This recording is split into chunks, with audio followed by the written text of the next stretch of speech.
Baik, pertama, Assalamualaikum warahmatullahi wabarakatuh. Waalaikumsalam warahmatullahi wabarakatuh. Selamat siang ibu-ibu, apakah masih ceria semua? Masih semangat? Insya Allah. Baik, mari kita tetap semangat ya di siang hari ini, karena saya akan melakukan penyuluhan pada ibu-ibu dan bapak-bapak sekalian. Terima kasih sudah hadir tepat waktu, dan hari ini akan membahas sesuatu yang mungkin diam-diam dirasakan, ya, tapi jarang dibahas dengan terbuka, yaitu mengenai infertilitas dan pemeriksaan penunjangnya. Tapi tenang aja, kita bahas dengan santai dan ramah, bukan dengan wajah penuh tekanan kayak saat ditanya kapan punya anak. Ya baik. Pertama saya akan menjelaskan terlebih dahulu tentang apa sih itu infertilitas. Dari ibu-ibu sekalian atau bapak-bapak sekalian ada yang tahu nggak infertilitas itu apa? Karena ibu-ibu tidak tahu, saya akan menjelaskan terlebih dahulu ya. Infertilitas itu adalah ketika pasangan belum juga hamil setelah setahun berhubungan rutin tanpa alat kontrasepsi, atau yang dimaksud tidak membuat pasangan untuk mencapai kehamilan, ya, setelah melakukan seksual tanpa kontrasepsi secara teratur selama 12 bulan atau lebih. Lalu yang kedua, kapan sih pasangan perlu memeriksakan diri? Nah, dari pihak wanita, misalnya pemeriksaan dasar seperti hormon atau USG transvaginal dan pemantauan ovulasinya. Lalu untuk pria, pemeriksaan dasar yaitu seperti analisis sperma, hormon, dan pemeriksaan lanjutan seperti USG skrotum, biopsi testis, dan tes genetik. Lalu setelah itu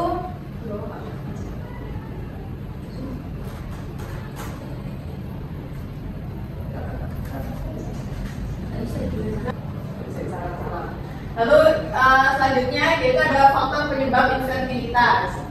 Nah, faktor penyebab infertilitas ini sendiri pada wanita yaitu 40 hingga 50%, yaitu ada gangguan ovulasi, kelainan tuba falopi, dan endometriosis. Lalu pada faktor dari pria sendiri 30 hingga 40%, kelainan produksi sperma dan gangguan fungsi sperma atau itulah. Lalu ada faktor kombinasi yaitu 10 hingga 20%, tapi tidak cocokkan faktor pria dan wanita. Lalu ada juga faktor idiopatik yaitu 10 hingga 20% penyebab yang tidak dapat diidentifikasi.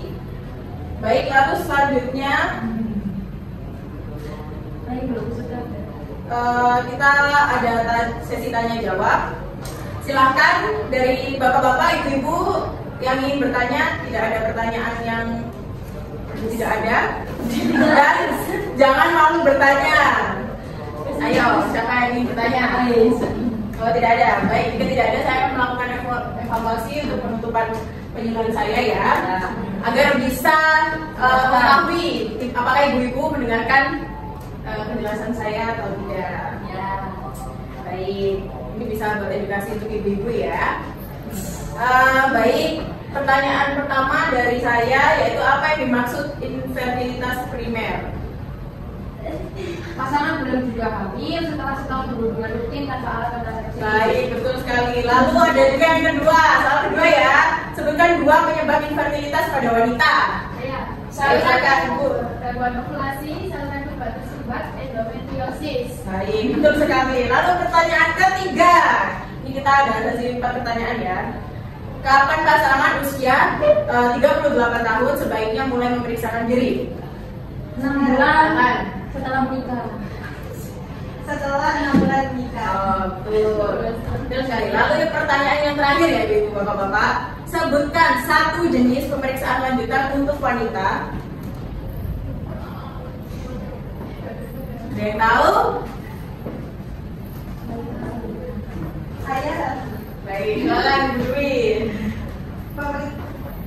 pemeriksaan dasar yaitu hormon, USG Karina, pemantauan operasi. Yang kedua, pemeriksaan lanjutan HSG, laparoskopi, histeroskopi. Ya, betul sekali. Pintar sekali ya ibu-ibu di sini. Sepertinya sudah sangat mendengarkan dengan baik apa yang saya jelaskan tadi. Baik, untuk kesimpulannya, infertilitas adalah masalah medis ya, bukan kutukan.